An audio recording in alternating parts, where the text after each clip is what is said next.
Coming up, the internet tax. Are you ready to get taxed on everything you buy on the internet? Microsoft is announcing the Xbox at the end of the month. Is it going to be worth the wait?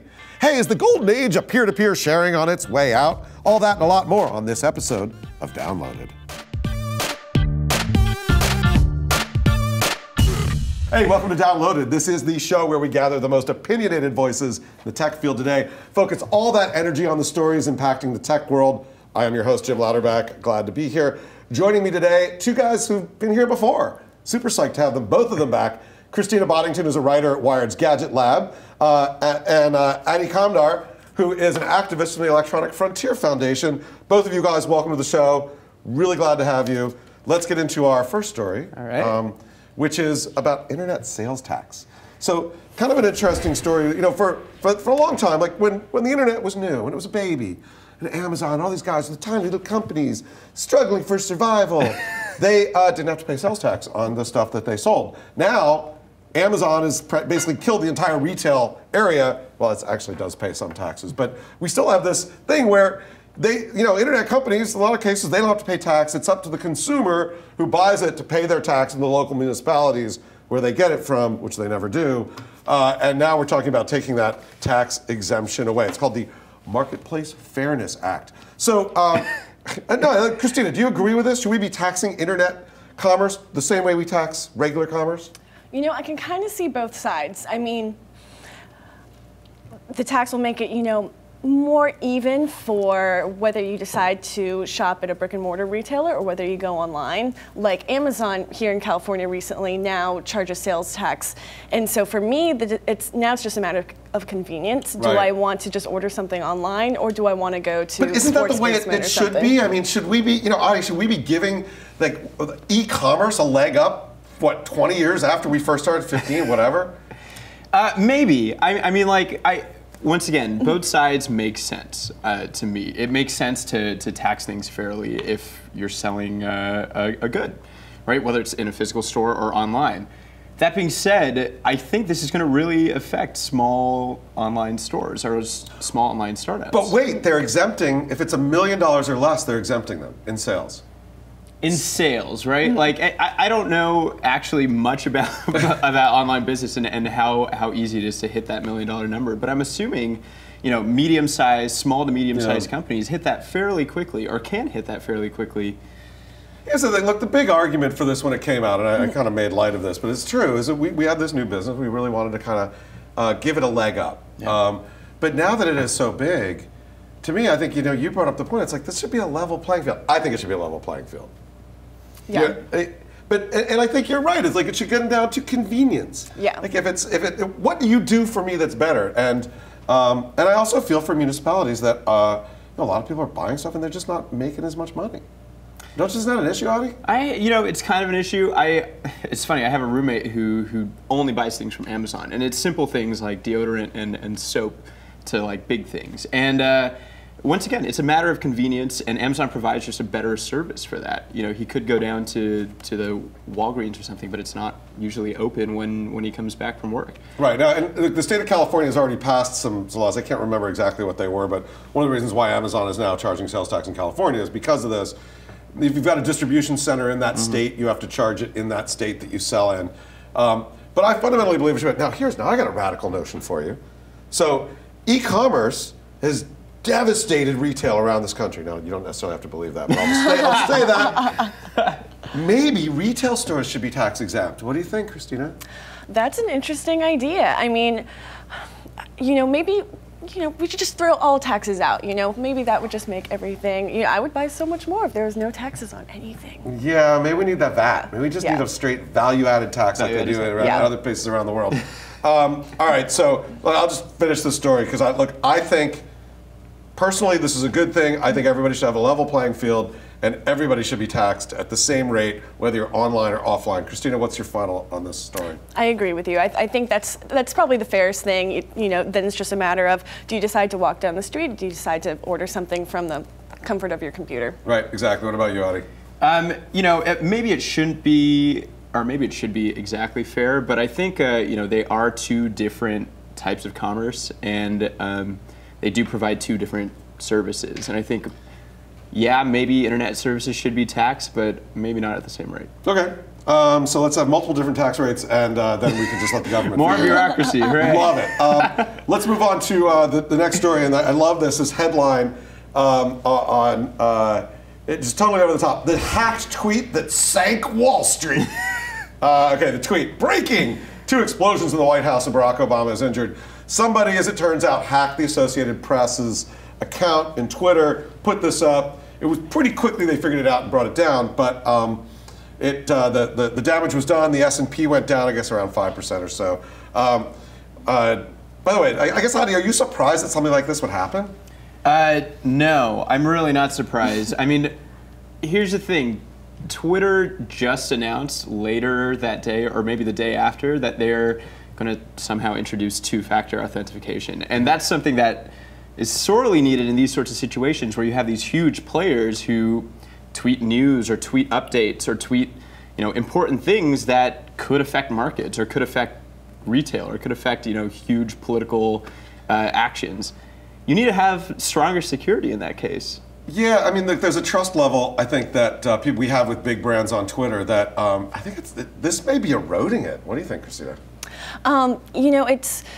It's something we've come to expect recently. There have been so many hacked Twitter accounts recently, but it's hard when your news source, gets hacked and tweets something bogus. You kind of question everything else that they may put out. Well, and everybody retweets it because look, it's the Associated Press. Yeah. Right? It wasn't fake Associated Press. It was the Associated Press. Yeah. So the hair trigger for traders as well, I think, is a really interesting aspect of this story, right? One little tiny piece of information, all of a sudden, sell! I mean, I think there's a problem there, too. I think there's a huge problem there. And yeah. Once again, I don't claim to know how these financial systems work, but if they're triggered by, computers scanning for keywords or for specific events like that, I think that's a bad state to be in. Well, look, I think what happens, and I saw this story and I looked at it somewhat later, is I have I have some funds that track the S&P, and I've got them set up so if the S&P drops 10 or 15%, to sell, right? So there's a crash, you just want to get out.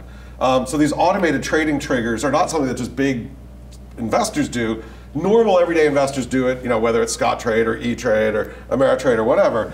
So something like this can get to the point where if it drops enough, it can start cascading. It isn't just big traders. So I don't have an answer, but it's scary to think that just a little hacked tweet, and I mean billions of dollars just went up in smoke and then went back again. Yeah. Yeah. And the thing about the tweet itself is it seemed, it was just an absurd story. It seemed more like a teenage prank than it was, let's try and subvert the AP or subvert the news. Exactly. It went down. So it wiped out. So it went down 1%. This is the Dow Jones Industrial. Went down 1%. Really quickly, and then it went back up again. 140 points within 90 seconds. $140 billion it wiped out, but then it, of course, created $140 billion too. So you're right. It looked like it was a relatively juvenile tweak. It was so funny. As soon as it went up, journalists were all like, "This clearly isn't a legit tweet because the grammar is wrong and it's not the right style that AP would use for their tweets." It was like, clearly this is bogus. But did all of those journalists jump in and buy the Dow when it was at this lowest point and make a percent? No. I don't think many people did. Journalists are better at reading and writing than they are at investing. I know. We just tweeted all about it. So yeah, I think this is a really interesting story. I think it points to Twitter and the trust factor there. The security I think you brought up is really interesting. Although, I don't know. Do we just not believe Twitter anymore? I think there's a fair amount of people that definitely do, but I think hopefully they're starting to learn to take Twitter with a grain of salt and maybe question for about 10 seconds before hitting the retweet button. Hitting the sell button. Yeah. Maybe they need like a little pop-up that says, "Are you sure you want to retweet this?" or something like that. Well, now, imagine a rogue trader could do this. I mean, I think that's really sort of. I'm going to go make some money right now. Let's move on to our next story. This one gets a little bit more into the gaming and tech geek side of it.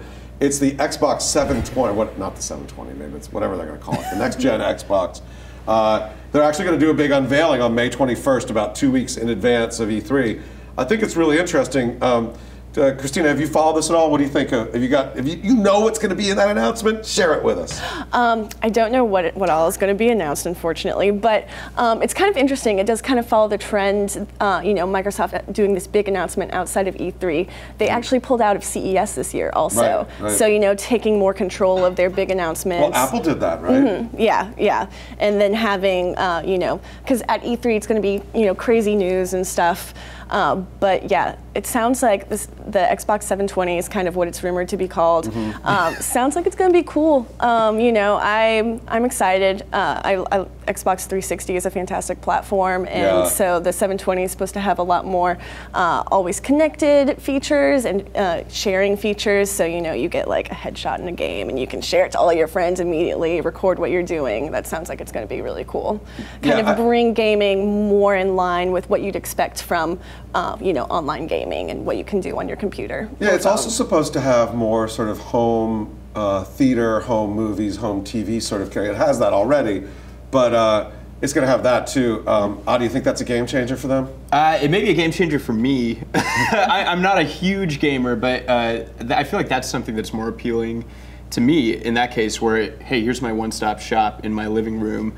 Now I can, do everything from play games to watch TV to surf the internet to whatever, which is kind of nice, kind of handy. I'm curious though, like, is this the next step in gaming? Is this what gaming platforms are turning into, like home theater? Well, it's an interesting question because you look at Nintendo. We're going to talk about Nintendo in a minute, so hold on to that thought. But they're not trying to do that. Sony, who knows what Sony is doing?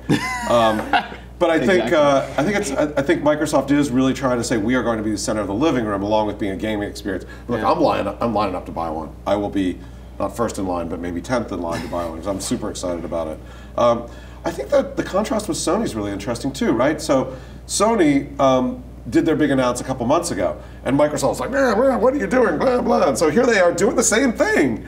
Do you think who's winning the war of PR right now? Sony or Microsoft, Christina? So I would say right now, probably Microsoft, only because so many people were disappointed with how little was actually revealed at the Sony event. And so hopefully Microsoft learned from the negative reactions of Sony's event and will actually, maybe show us what the Xbox 720 looks like and what it actually does. That's kind of important when you're announcing a product. Yeah, I agree. So, and Adi, what do you think? You're looking at the Xbox now and thinking, wow, I might actually buy one of those. Yeah. Have you been tracking the Sony stuff at all? Are they exciting you, or is it just it's just another Sony? I mean, I remember following along on Twitter during the announcement.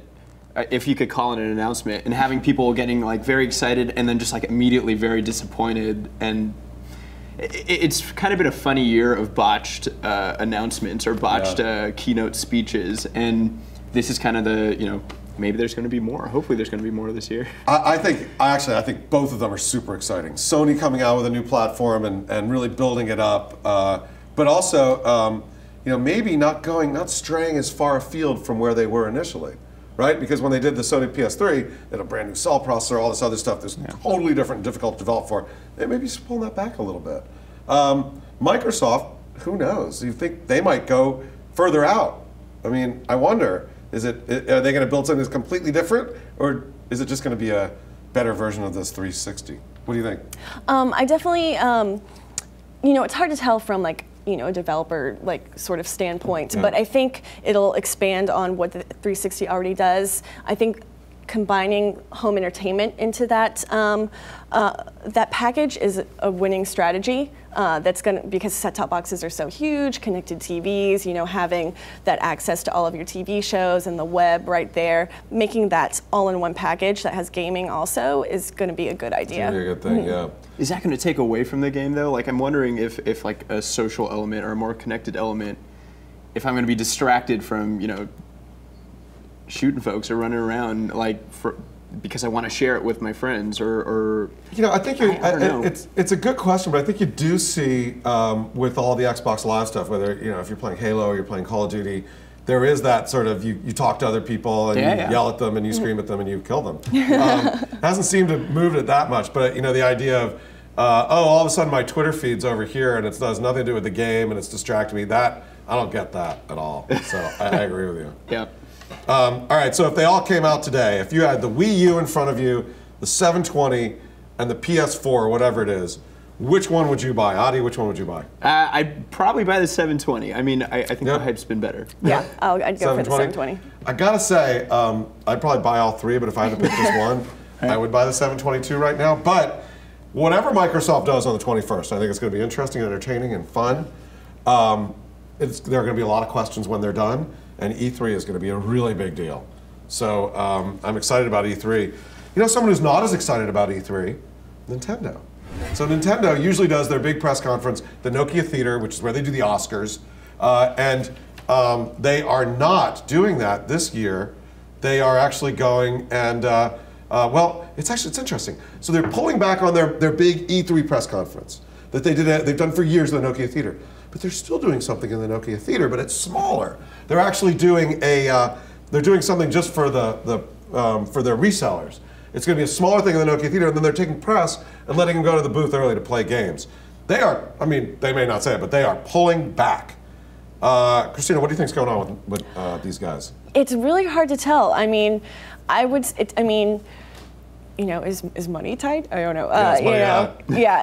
Doing those type of shows are expensive, but the fact that they've already got the theater rented out, it sounds like there was some sort of change in plans. Sounds like it was a late-minute thing, right? Yeah, definitely. Yeah, I don't know. I mean, what do you think, Adi? What's going on with Nintendo? When you look at those guys, it's like, are they even relevant to you anymore? I hope they stay relevant, because these are the sort of consoles that I grew up with and I grew up playing.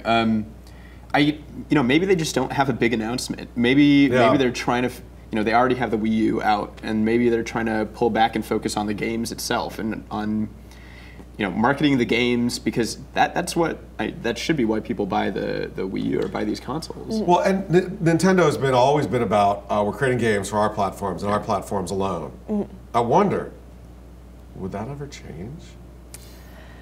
They've been really focused on that. I think it might be smart if they did change, but I don't know if they will. Yeah, Mario on an iPhone. Mm-hmm. Would you play it? Well, I don't have an iPhone, but all right, an Android. You need a new phone anyway. On my broken Android. Whatever new phone you get, would you play Mario on it? Absolutely. Would you pay $10 for it? I'd pay a few bucks. Yeah. I already have games on my phone, and I already have, I don't know if I should say this, but like Nintendo emulators on my phone, and I play those all the time. Yeah. There is a market for it, and it's nice to have, I'm not going to carry around my Game Boy anymore because I don't know where I put it a few years ago. Yeah, I almost went out and bought a 3DS because I wanted to play the new Paper Mario, but I didn't because I was like, you know what, never mind, I'm not going to. And like I said, I've got my phone in my pocket. Why don't I do that? What do you think? Would you buy games and play them on your phone? Totally. And maybe it'd be smart if one day if they marketed their own Android phone. They've got like the Facebook phone now. Although remember Nokia did that. Remember Nokia's gaming phone, the N-Gage? Yeah. I mean, was that a piece of crap or what? Yeah. So I'm not really sure. That's the best. Single function device, I don't know. Maybe it's all Google Glass. Maybe they should just make games for Google Glass. Walking down the street. Playing Super Mario Brothers, walking down the street. Everybody's going to be jumping. Shake your head to jump, or something like that. So look, let's go back to Nintendo a little bit. I think they really dropped the ball on the Wii U, and I think the Wii U is, in many ways, it is 3 years too late and some functionality too short. Have either of you guys played a lot on the Wii U? That says a lot, doesn't it? Not yet. The fact that we haven't, I saw it in the store. I looked, I was like, do I want to buy one of those? But I don't even use my current Wii that much. I don't think I know a single person with a Wii U. So let's play a little, would they? Because I don't know what they're going to do there at E3. But what if they came out with a new Zelda game? Would it drive you to buy a Wii U? No. Maybe. I mean, if it's good enough, and if the Wii U is cheap enough. I love the Zelda franchise, that's what roped me in. I'm with you. Yeah. I think I might, but I might rent it. I don't even know if you could rent a Wii U, but I might rent a Wii U from GameStop and be like, just go play it for a week. Yeah. Take a week off from work, play it all the way through. It's a startup idea. Yeah. And that's their problem. They have these great game franchises, and they've got to be good enough to get you to buy the hardware, but there's not enough good games out there right now. And I didn't go last year, maybe the year before that. Just remember the last Nintendo press conference I went to. It was terrible. So when they rolled out Wii Music or whatever that thing was, just you know, and you got Miyamoto, who is just, I mean, this guy is like, he's a genius. He's our Walt Disney of video games, and he's up there showing the stupid Wii Music thing. And it's just, I just want to cry. And the last couple of press conferences haven't been that good either. So, I don't know. All right, so I'll ask you guys to make a prediction. 5 years from now, is Nintendo even relevant? Ooh. What do you think, Christina? With the track they're going, my gut kind of says no. I think definitely Xbox will still be, you know, a name. Yeah. Probably Sony, PlayStation still will be. Yeah, but Nintendo maybe. I don't know, maybe not so much. Yeah. Maybe more of a niche. Maybe they merge with Rovia and this angry Nintendo. Yeah. Okay. Adi, what do you think? Still relevant 5 years?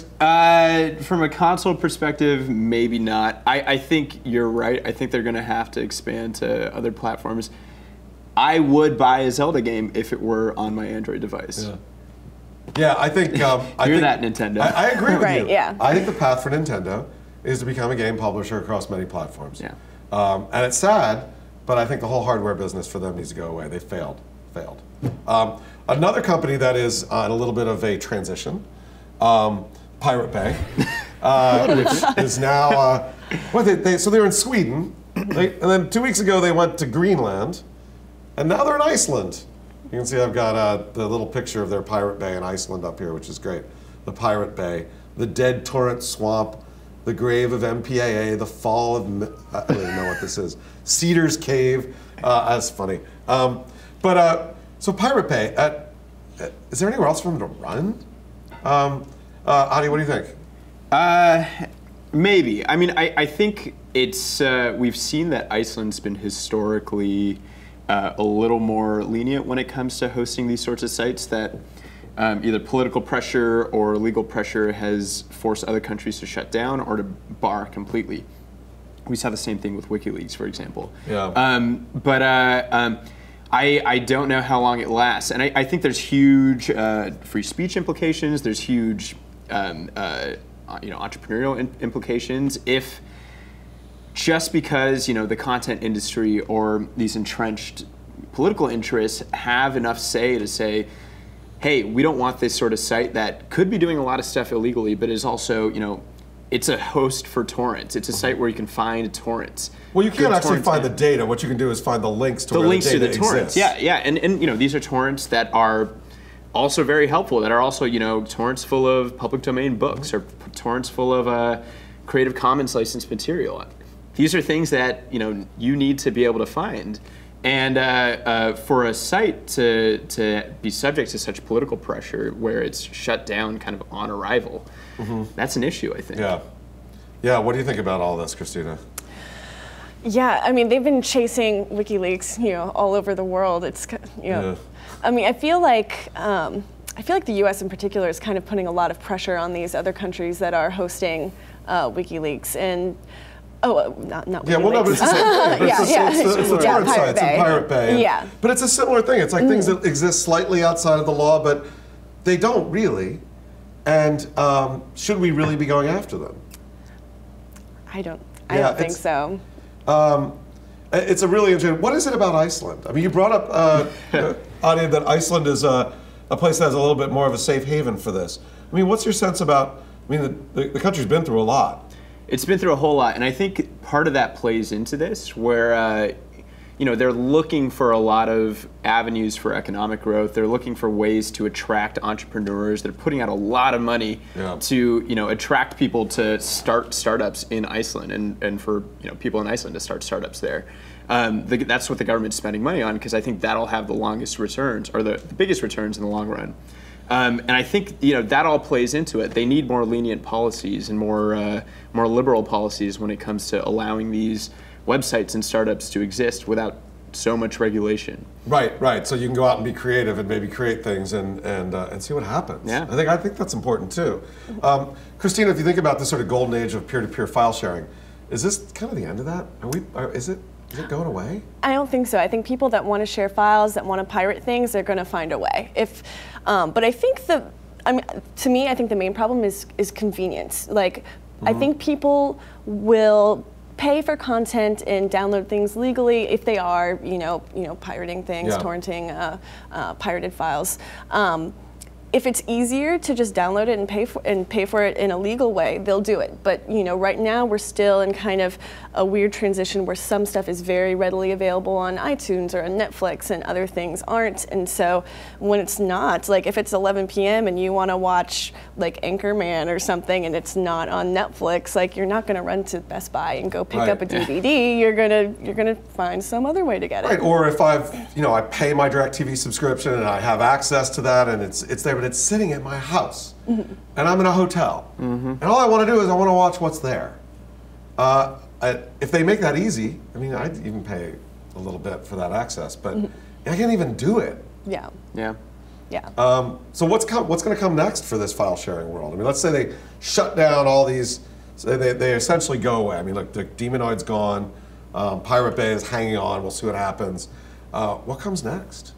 So I'm not super familiar with this, but Tor networks, is that like another, is that the, I don't know. Tor networks. I'm familiar with this term, but I'm not exactly sure. Tor is essentially a way to browse the internet anonymously. It sends your traffic through a number of nodes, and then it comes out, a different node somewhere else. That could be a way to avoid detection. It's a way that people already use, whether it's dissidents in countries with political oppression or people trying to just browse the web anonymously for whatever reason. They already use that. Whether that's going to play into file sharing, maybe. Who knows? It'll definitely be harder to track people and to crack down on them. Yeah, what about other things like Dropbox or Box.net and those sort of sharing services, and they're not necessarily public, but I have a folder on my Dropbox where I share Grateful Dead shows with my friends.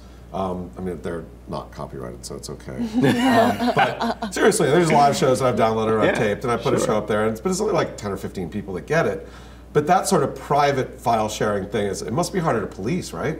Absolutely, and I think that speaks to what people want. People want a way where they can share files with each other. The internet has created this sort of culture of sharing.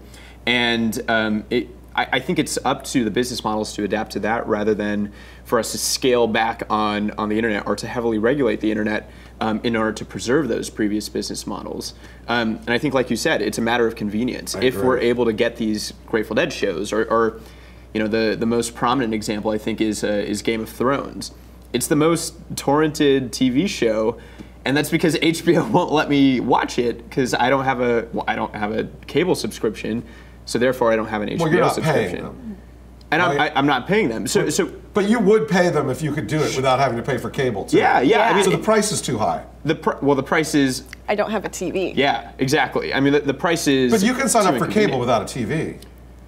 I don't think I'm going to do that. I don't think I want to pay. This is a pricing issue because let's say cable at its basic level to allow you to get HBO is $40. Yeah. And then HBO is $20. Yeah. So you'd pay $20 a month for HBO, but not $60 a month. Not $60. No, so, not at all. And it comes down to, and I think you hit it spot on, it's convenience and pricing. Yeah. If I make it easy for you and I price it right, people will do it. Because people don't want to be criminals, most people. Yeah. But $60 a month is too much. Absolutely.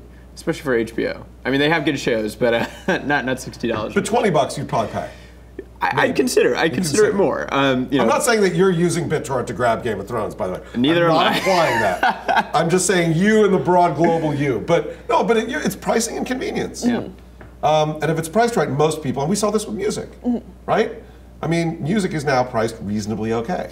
We're seeing this with Netflix too, which just announced a sort of family sharing program where, you get 4 people on your Netflix account rather than 2 people who can stream things at the same time. It's a simultaneous stream. It's a simultaneous stream, and you pay $12 versus $10 or something like that. They realize that people are sharing passwords and that people are watching streams at the same time. So what do? Instead of cracking down on it, they innovate. They offer a service. They also realize that, and let's be fair, bandwidth is expanding at a very similar to Moore's Law. Whereas when Netflix first came out, you couldn't even get an HD stream into most people's houses, right? Yeah. Then, now, a year or two ago, one HD stream, it was beautiful. now you can have 2 or 3 or 4 simultaneous streams coming to your house if you have cable modems.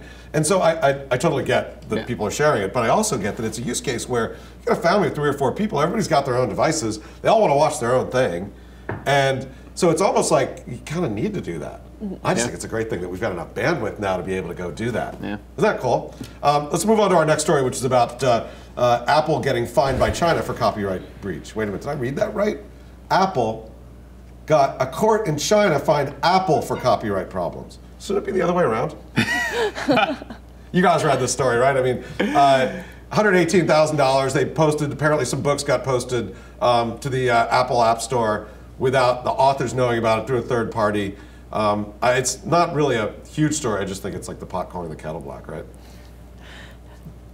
Yeah, I don't know. It's kind you guys are speechless on this story. I just think it's funny. It seems kind of an exorbitant amount, you know, to me. But you know, good for the authors. All right, Adi, what do you think? This is your area of expertise. Yeah, I mean, I think it's a unexpected story, but you know, we're seeing more and more infringement lawsuits around the world, whether it's about copyright or patents, and you know, companies are taking it seriously because companies have more of a presence in places like China or Japan or Korea or you know, all throughout Europe where we're seeing these lawsuits. I do think the amount is like way too absurd, and I think it's a lot of money. You know, it's similar in the U.S. where, you know, downloading a couple songs can nail you tens of thousands, hundreds of thousands of dollars in damages.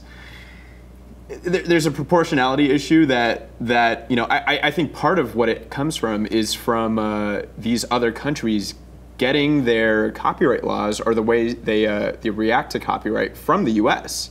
You know, we set this precedent because we have the biggest content industry, and then through trade agreements or through you know, just other countries taking our policies, they charge massive amounts too, and all of a sudden you have them fining Apple hundreds of thousands of dollars for a few bucks. I think it's probably a good thing that we actually now are getting some sort of copyright enforcement in some of these places, right? I mean, they're actually doing it. Maybe they should do it more sort of widely, but it's actually happening. Let's move on to our next story, and this is kind of the, you know, I feel like it's the weekly story of internet run amok, right? Yeah. But this is, you know, it's sad in many ways, but it's around Reddit. And you know, when the Boston bombing happened, there was this witch hunt that went on Reddit. Now, a lot of good stuff happened on Reddit, but a lot of attention focused on people on Reddit just focusing on like who's responsible and trying to tease out, is it this guy or is it this guy? I'm posting pictures, and I don't know. I think it was a little bit jumping the gun. Christina, what do you think? I know Reddit apologized for their users' behavior. I think that, you know, people are going to do that, you know, no matter on whatever platform. Maybe they're sitting at home watching the TV and they're also like, oh, I wonder, and get online and start doing a little search of their own. I think that it's the job of moderators of a forum site like Reddit to catch that and kind of nip it in the bud and make sure that things don't get out of hand, and maybe that just wasn't handled the best way in this case. But you know, I don't think Reddit itself is at fault for its users' behavior. Adi, what's your take on this? You know, it's a very tough issue, and it's a very complicated issue.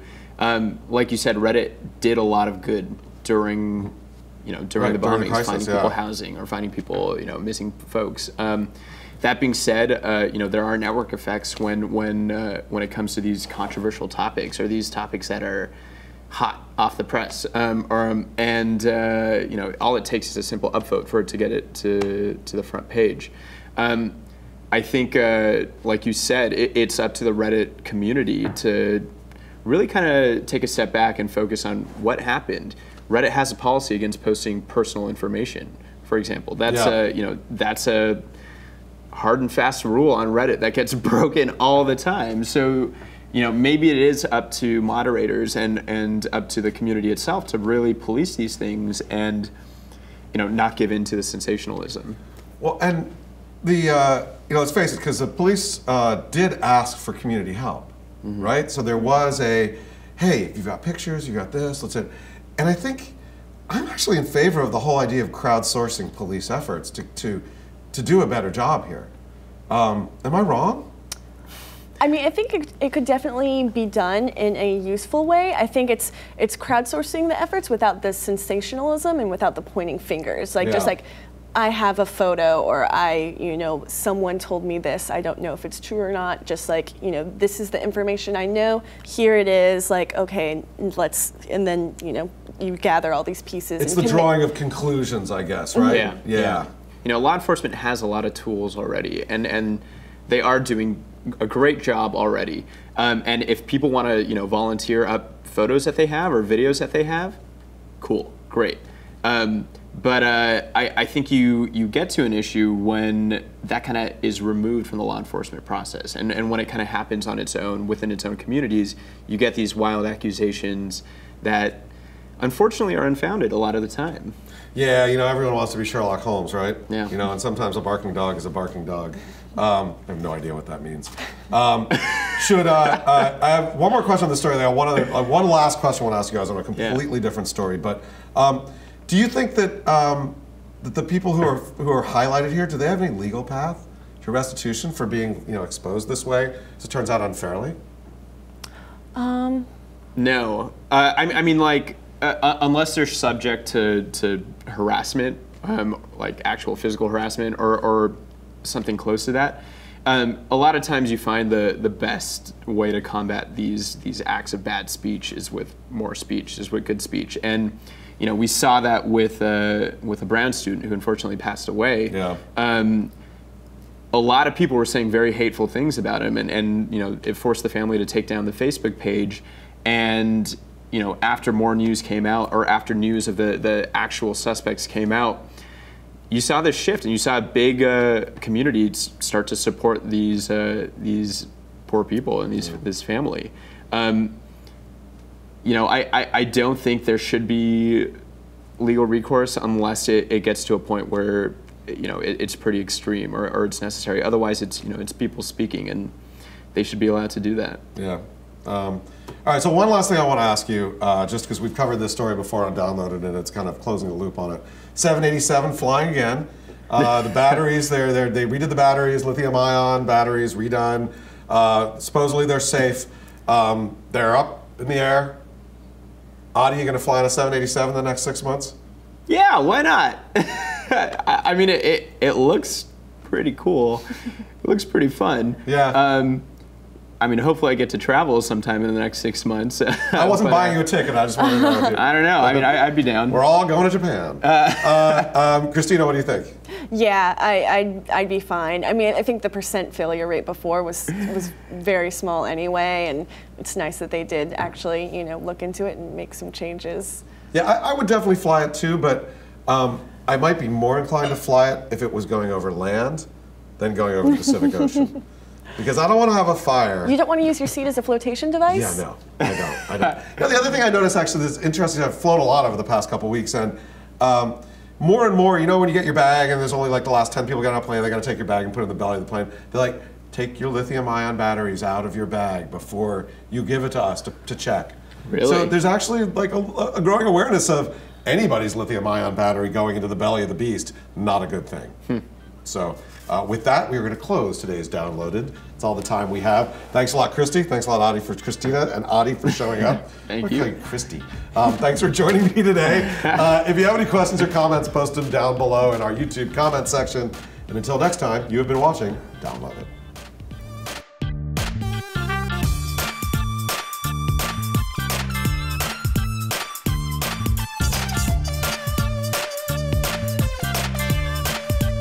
Level.